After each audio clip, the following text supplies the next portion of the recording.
Exam చాలా బాగా రాశాడు. ఇంటర్వ్యూ కూడా బాగా చేశాడు. అంటే టాప్లో ఉన్నాడు. అయినా కానీ ఉద్యోగం రాలేదండి. రీసెంట్గా జరిగిన సంఘటనే చెప్తున్నాను. మన సిబిల్ స్కోర్ బాగోకపోయినా కూడా బ్యాంకులు ఉద్యోగం ఇవ్వట్లేదు. ముఖ్యంగా బ్యాంకింగ్ జాబ్ సంబంధించి చెప్తున్నాను. రీసెంట్గా state bank of India circle based ఆఫీసర్లు అని చెప్పి ఒక పోస్టు నోటిఫికేషన్ ఇచ్చింది. ఎవరో కుర్రాడు మనలాంటి వాడే బాగా ప్రిపేర్ అయ్యి బాగా రాసి ఉద్యోగం సంపాదించేశాడు. కానీ ఫైనల్ వెరిఫికేషన్లో నీకు ఇవ్వం అని చెప్పేసిందండి. విషయం ఏంటి అంటే సిబిల్ స్కోర్. నీ సిబిల్ స్కోర్ చాలా తక్కువ ఉంది, అంటే నీకు ఫైనాన్షియల్ డిసిప్లిన్ లేదు కాబట్టి నీకు ఎలా ఇస్తాం ఉద్యోగం, నీలాంటి వాడికి ఇవ్వం అని చెప్పి రిజెక్ట్ చేసింది. మనవాడు ఊరుకుంటాడా? గట్టిగా ఫైట్ చేశాడు, కోర్టుకు కూడా వెళ్ళాడు. కానీ కోర్టు కూడా అదే తేల్చేసిందండి. అవును, కరెక్టే, బ్యాంకు చెప్పింది కరెక్టే. మరి నువ్వు రేపటి నుంచి బ్యాంకులో ఉద్యోగం చేస్తావు, నీకే సెల్ఫ్ డిసిప్లిన్ లేకపోతే రేపటి రోజు బ్యాంకుని ముందుకు నడిపించలేవు కదా అని చెప్పింది. సో ఇక్కడ జాగ్రత్త పడాల్సిన విషయం ఏంటంటే సిబిల్ స్కోర్.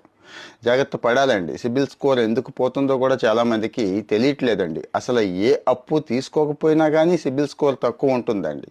ఇంకా వీడికి మనం షూరిటీలు ఇస్తాం కదా, వాడు టైంకి కట్టకపోయినా, అసలు కట్టకపోయినా అదంతా వచ్చి మన మీదే పడుతుంది, మనము కట్టలేం. ఇక విచ్చలవిడిగా పొలవమని లోన్లు తీసుకుంటూ ఉంటాం కదా.